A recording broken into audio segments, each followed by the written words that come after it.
Major moves. We going all in, like we got nothing to lose.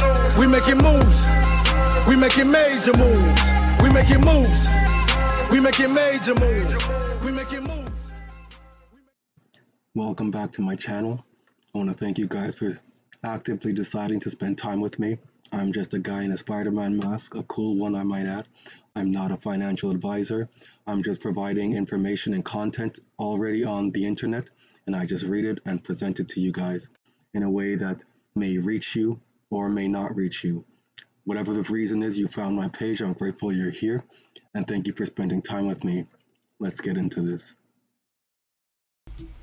What is up, everybody? It's been a good minute since I've been on this station here, dropping a video for you guys. I've been out getting my properties ready and in order so I can rent them all out. I showed you guys a video the other day of my apartment building I've had this apartment building for 2 years now, and this one last unit is just about finished, and this is going to be my quick flip plays. It's different up in northern areas than it is in the cities itself to own multi-family units. So with this one's going to be my quick flip play. When I say quick flip, I don't mean like buy it, fix it, sell it. I'm not talking about a BRRRR strategy. BRRRR, for all you guys who don't know, is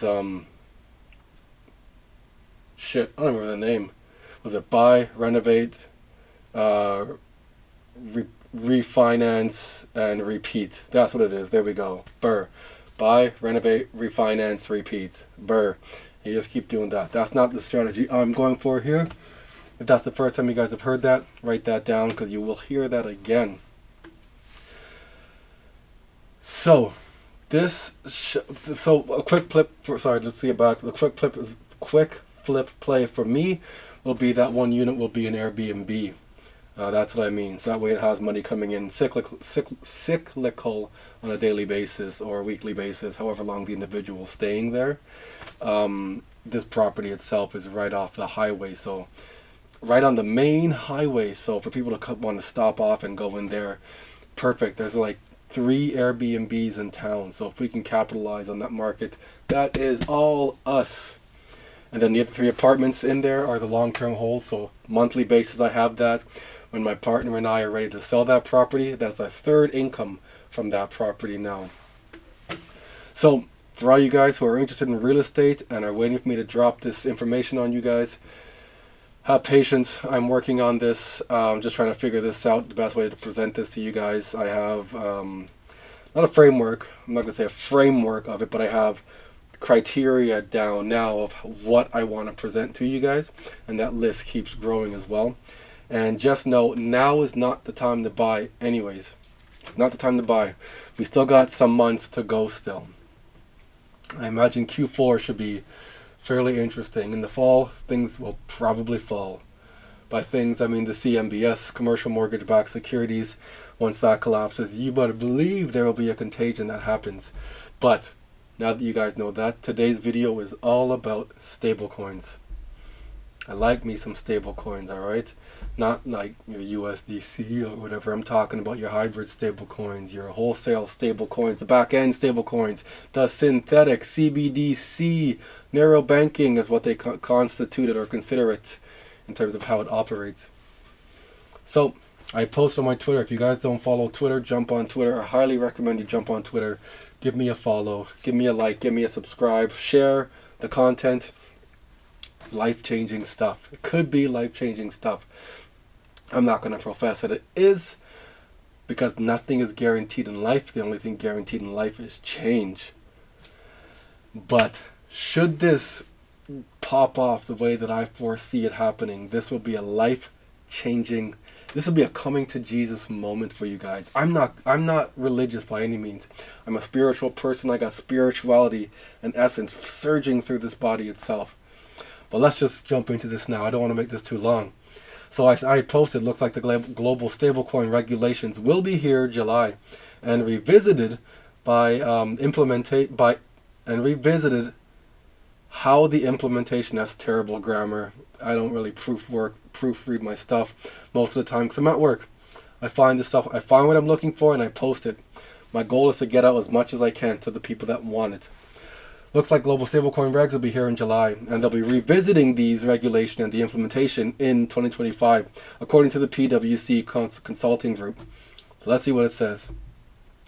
Global stablecoin arrangements should have high trust and transparency obligations, including redemption rights, stabilization mechanism, and requirements around the composition and quality of reserve assets, independent, transparent, and regular audits. Arrangements should be in place to confirm the amount of global stablecoins in circulation, as well as the value and composition of the assets backing them in reserve. The combination of multiple functions within a single service provider may result in complex risk profiles and conflict of interest, such as those present in other financial conglomerates. The FSB expects jurisdictions to address these risks effectively. In some jurisdictions, this may mean disallowing the provision of certain combinations of services or functions within a single entity. So this single entity, this coin, will be the hero, the end all, the global everything. But in certain jurisdictions, it might not do what it can do over here. It can do this here, but can't do it back there. It can do it up there, but can't do it back there. It can do it over here, but can't do it over there. All right. The FSB will finalize the proposed recommendations by July 2023. What else is happening in July? The Fed now is rolling out. What else is happening out in July? For the Fed now to roll out, the master accounts need to be transparent and visible to everybody. So we will be following the master accounts. You can guarantee that. Further work may be required in 2023 on development in the broader field of wider decentralized finance, or DeFi, and the associated financial stability risk. So that being said, they're going to come out with regulations surrounding stablecoins, but recognize that might just be a draft, and there may be a final draft somewhere down the road. Okay, there's always a first edition, and then there's a draft, and then there's the final. The FSB will review the implementation progress of its recommendations by the end of 2025 to take stock of the regulatory measures adopted by the FSB members' jurisdictions, including the achieved outcomes. So we have 2023, 2025 for global stablecoin regulations coming out and are revisiting in 2025. What else do we got here? We are on the IOSCO, the Policy Recommendations for Crypto and Digital Assets Market report. Okay, so the consultation report. The Board of the International Organization of Security and Commission, the Board of the International, okay? It's in some small, piddly, company down the road. It's the International Organization. This is what I want to show you guys here. In the forward, the International Organization of Securities Commissions, IOSCO, has published this consultation report with the aim of finalizing IOSCO's policy recommendations to address market integrity and investor protection issues in crypto asset markets in early Q4 2023. We were just talking about that already, right? Expect something in the fall. Expect something to fall within the fall.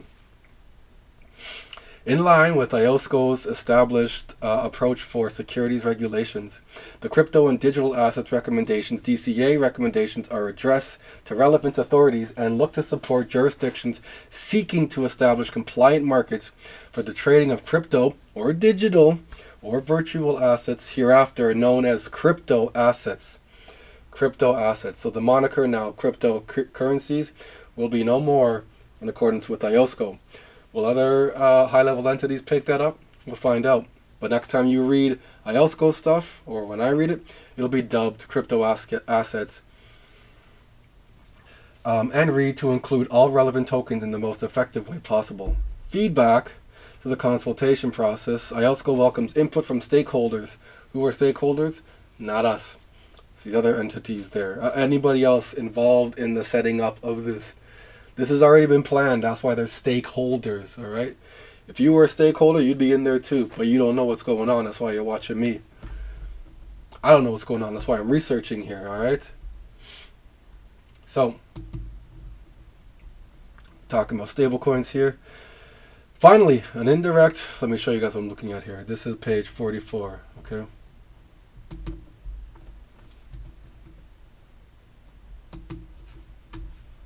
This is what we're looking at here. Central bank digital currencies, CBDC, identifying appropriate policy goals and design for Nepal, a concept report. So, let's jump back down to where we were, now that you know what we're looking at. Finally, an indirect, also called synthetic architecture, CBDC holding our claim on intermediaries, with the central bank keeping a record of wholesale accounts only. So we have our USDC, we have our VCAD in Canada, you have the EUROC out in Europe. Central banks have whatever the hell this thing is over here, wholesale, okay? And if you don't believe me, I will show you. Define an indirect CBDC as a digital currency issued by a commercial bank matched by deposits held at a central bank. Okay? Okay. Here we are. What page are we on here? 8. Let's go back to 1. So here we are. Right at the Biz Innovation Hub. This is Project Aurum here. We've spoken about this, the 2-tiered CBDC modeling. We're going to go back down to 8. These things are like, it's just nice to read through these things. Learn what's going on. 6, 7, and 8. Here we go. Illustration of trade-offs. Okay, central bank operational burden and responsibility to safeguard data. So what does it say here? There's a direct model, which is what China's doing. So direct CBDC from the central bank and government to you. There's the hybrid model, which is similar to the intermediate model. There's the central bank or the bank or commercial, central bank goes to the, across the, picture like a tennis court. You have the central bank over here, you have the tennis net here, then you have the commercial bank over here. Central bank stablecoin, central bank digital currency, net for the tennis court to pass the ball back and forth. Then you have commercial bank over here, then you have the stablecoin over here as well. So that's the intermediary. There's the two separate worlds, but they're similar. As above, so below. As without, so within. And then what do we see here? CBDC backed stablecoin. All right. CBDC backed stablecoin. All stablecoins will be backed by CBDCs, just so you're aware. So it's not the race between CBDC and stablecoin. It's a CBDC backed stablecoin. So you have tokenized deposits. You have your cash. You go to the bank. You walk in with your $100, deposit that. They take that money now, and that gets used to invest. But before they use it to invest, they took that that fiat dollar from you, and now that is now a number within their screen. So that's now essentially a tokenized deposit, a tokenized representation of that dollar you just gave that individual. You can't pull this out and still have this living too. No, this gets locked up in escrow at that point and just sits there while this is in circulation, the fiat. When this fiat goes back into the bank, this comes out of escrow and this lives again now. There's matching serial numbers, okay? It's like my shirt being tokenized, and it's a representation of it on the digital realm. Okay, let us keep going. Where was I? I read that. This is what I want to show you guys here. This is a conversation by the DPF, Digital Pound Foundation here. They're talking about currency and what currency is and how it works and the structure of it. So I'm going to let them talk for a minute, and then I'm going to break that down for you guys by giving you guys documents with regards to what it means, what they're talking about. Staple. All very good questions, and it's all very complex, but to break it down into maybe a bit of more manageable bites. When we talk about stablecoins, we can be referring to a number of different things, as you mentioned, but we've got algorithmic stablecoins, which are backed by essentially a computer program and market demand. And we've seen that none of those have really managed to work very well. Terra's UST was worth, I think, $20 billion at one point when they were paying 20% interest on their stablecoin, and that collapsed. And So, why did that collapse? Why did that not work? Okay, we're gonna do this. I'm gonna show you guys here. We're on page 10. I'll show you exactly why it didn't work. Here, is this it here? Does not meet classification. Group 2 crypto assets do not meet classification. They are tokenized traditional assets, stablecoins, unbacked crypto assets, or they call it algorithmic stablecoins. They're unbacked by anything, so they're higher risk to have for a bank to have on a balance sheet. Meaning, adapted market risk rules with netting and 100% capital market. They are at 1250% risk weighted to hold these things on their balance sheet. So does not meet hedge recognition criteria. So they are dubbed Group 2B. All right. I want to give you guys the facts, and I do throw in my biases and my understanding of things as well. My understanding is not always correct. I'm good to learn. I'm good to, pivot and keep learning as I go. Let's go back to what this gentleman was saying, though. Looked a lot like a Ponzi scheme, and we've seen other algorithmic stablecoins not really make it. There are also stablecoins which are built on a basket of assets, whether that's cryptocurrencies or stablecoins that are pegged to other assets like gold, for example. But generally speaking, when we talk about stablecoins, we're talking about fiat-backed stablecoins that hold or purport to hold $1 in reserve for each dollar of stablecoin that is issued. And I say dollars because I think about 99% of all stablecoins are denominated in US dollars at this point, which is a separate issue that maybe we won't have time for today, but we can talk about another time. But because the reserves behind these stablecoins are not always, let's say, fully transparent, and because they're regulated by different entities, and because they don't settle in that central bank money, their peg is free floating based on the confidence of the market in the value of their claim.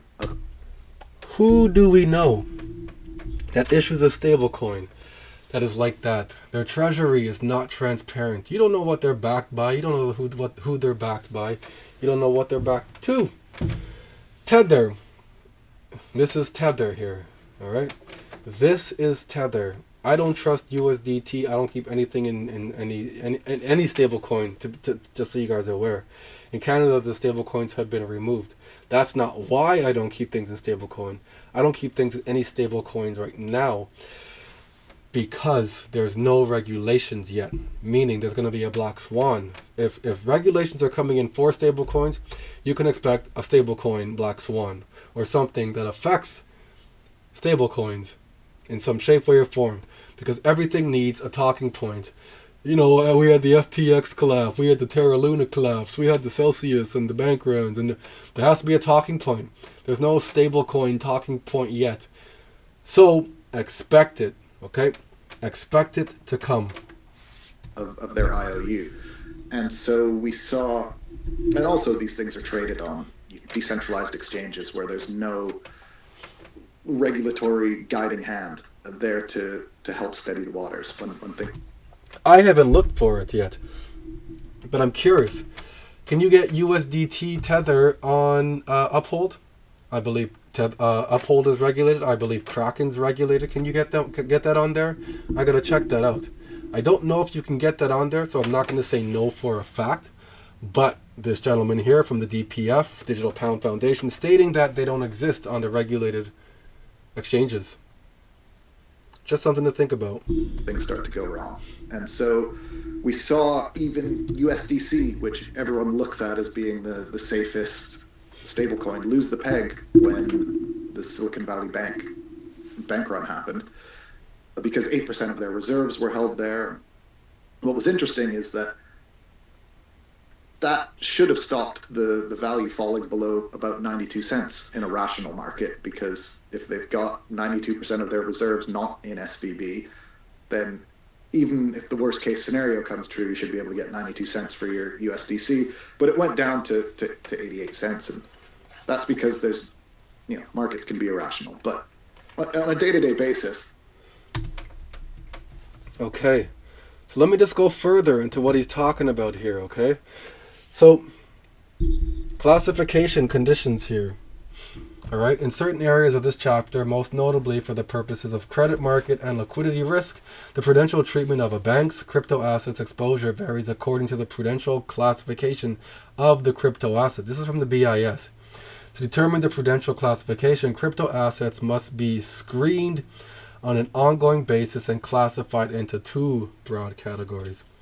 Group 1 crypto assets are those crypto assets that meet the classification conditions set out in SCO 60.8 to SCO 60.19 Group 1 assets.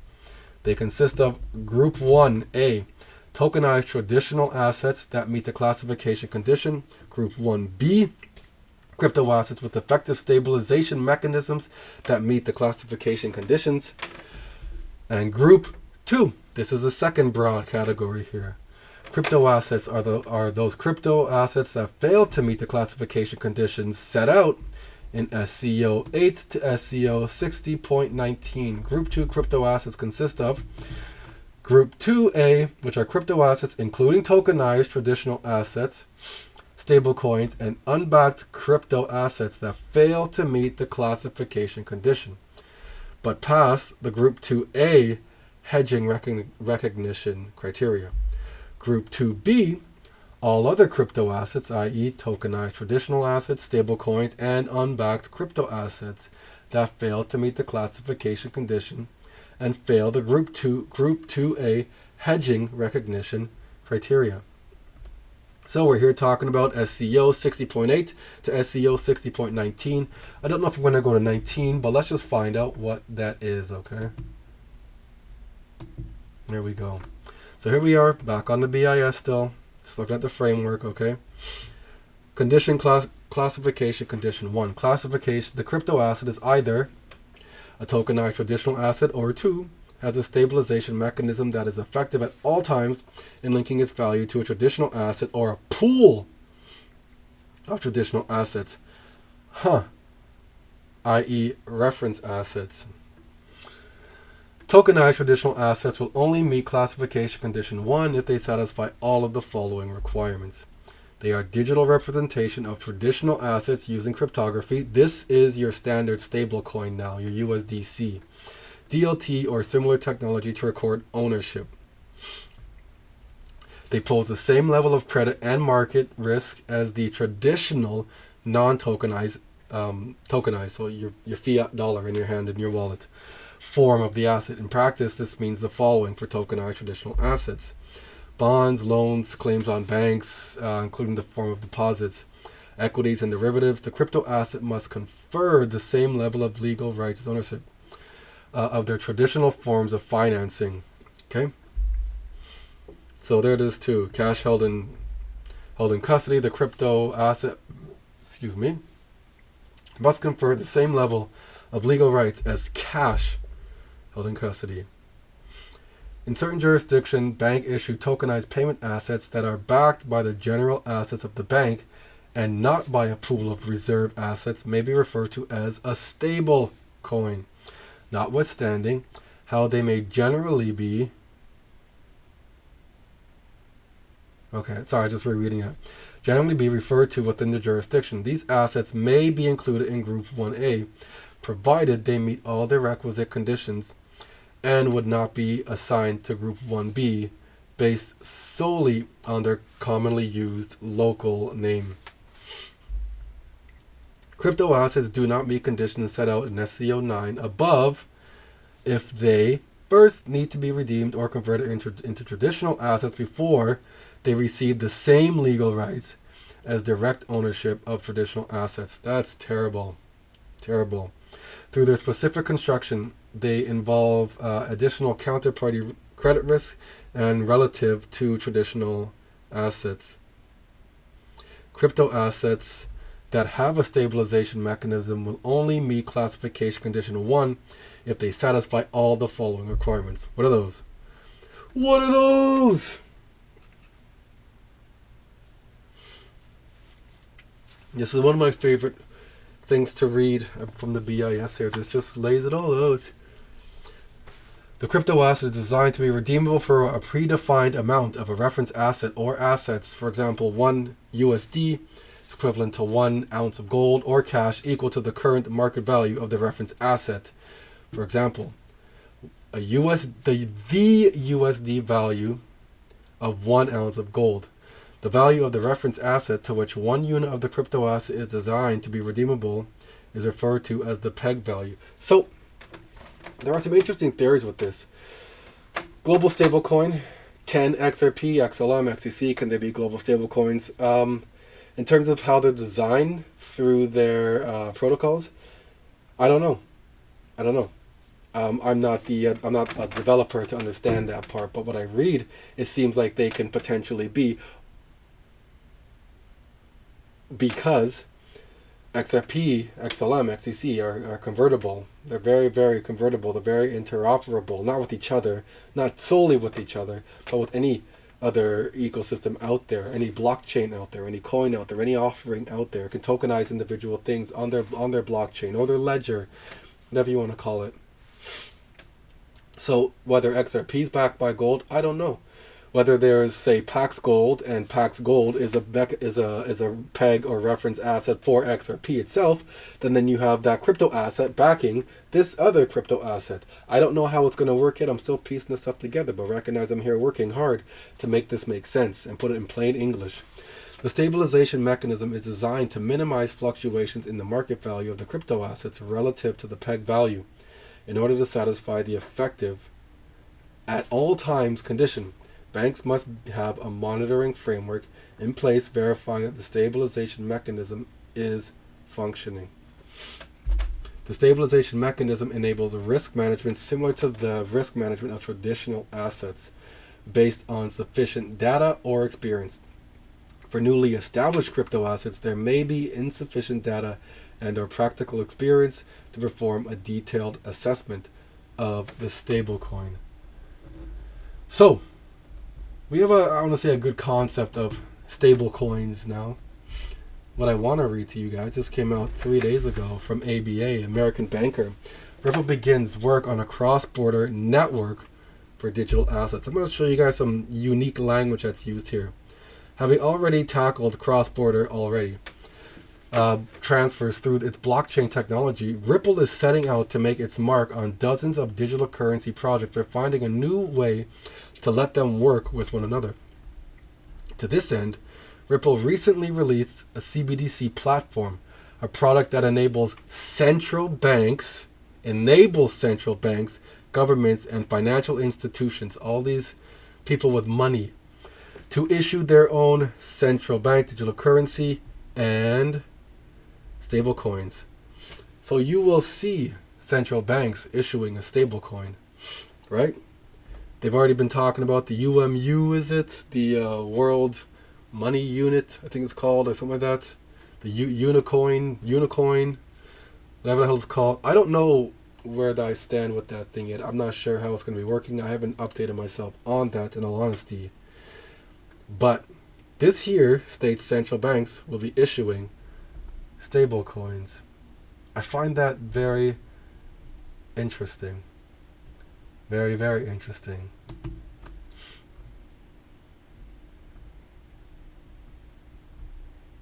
This is interesting too. All these things are. Everything's interesting. Fuck. Interesting is interesting, okay?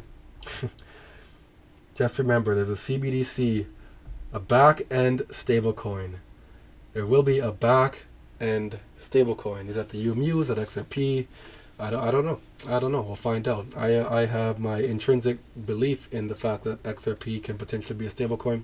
People may call me wrong. You can call me whatever you want. I don't give a shit what names they get called on me. You know, I live by the old moniker, sticks and stones. They break my bones, but words can fuck right off really at the end of the day. Because I'm allowed to read what I read and come to my own conclusion on things. And I present that and share that to you. I'm not suggesting this is gospel. I'm not there having a seat at the round table with the BIS, the FSB, Gerber Gensler of the steering committee, with the SEC, CFTC, Canadian government, with any of these people. I'm a guy in this fucking basement who's reading PDFs, who studies this stuff 24/7, watches videos. That's what I do. That's what I do. You know, like, I'm just I'm a grown-ass man in a fucking Spider-Man mask when it comes down to it. So, I do appreciate your guys' time. I'll catch you on the next one. Love y'all. Making major moves. We going all in. Like we got nothing to lose. We making moves. We making major moves. We making moves.